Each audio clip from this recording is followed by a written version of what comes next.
Hello everyone, let's take a look at the new features and changes that Microsoft is rolling out as part of Build 26300.8553 for Windows 11 through the experimental channel. These changes are part of version 25H2, but they will eventually be part of version 26H2 when it releases later this year. Microsoft has also released Build 26220.8544 in the beta channel with some additional improvements. Okay, first, Build 26300.8553 basically brings a number of improvements, but they're mainly to improve the start menu as part of the Windows K2 initiative to fix the pain points of Windows 11 and regain user trust. In this new version of the start menu, which I believe is still coded using the web view technology, introduces a number of improvements. First, if we go to the start page, we're going to see that the page has been completely redesigned to embrace the new changes. Now, in the layouts options, that's where the most improvements are happening. First, now we have an option to finally change the size of the start menu. Automatic is the default, and this will change the size of the start menu based on the computer screen and the resolution. Now, if you wish to use a smaller size, you just need to use this option right here.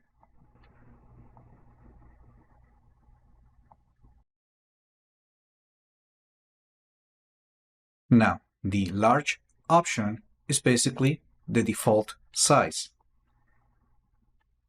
However, now shouldn't change based on the screen resolution or the screen size. Now, another customization option is the ability to show or hide the different sections on the start menu. So currently we have 3 different sections, including pinned, recent, which has been renamed from recommended, and then the all section. So now if you want to show just pins, we can always turn these 2 options off, and then we only get pins showing on the start menu. Now let's see what happens if we turn everything off.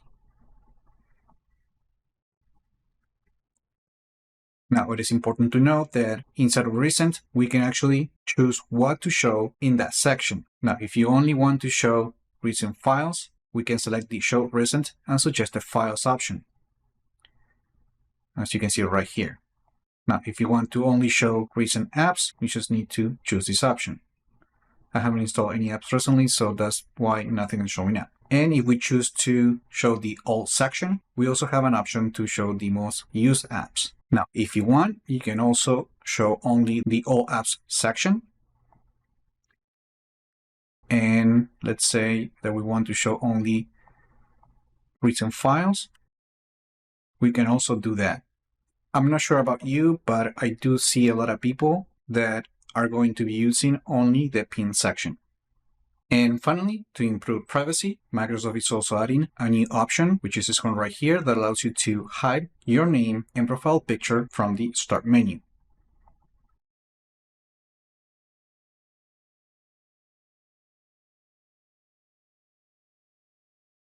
Now, let me know what you think about the changes coming to the start menu. Now, if you have other requests that you would like to see on the start menu, just make sure to leave them in the comments below. Microsoft is also improving Windows Search and now supports substring matching, making it easier to find files with compound names or text content. For example, users can type part of the word, such as April, to locate a file, such as Meeting Notes April, all one word. The company is also improving the taskbar experience when using alternate taskbar position. This update fixes several visual issues and adds support for touch swipe gestures to reveal the taskbar in those layouts. And I also believe that the company has updated the thumbnail for each of the options right here. And finally, let's look at the hidden features that we can enable in this particular build of Windows 11. So to do that, we need to go to the Settings app, and then from the Windows Insider Program settings, we go to the Feature Flags page. And here's the list of all the features that we can turn on.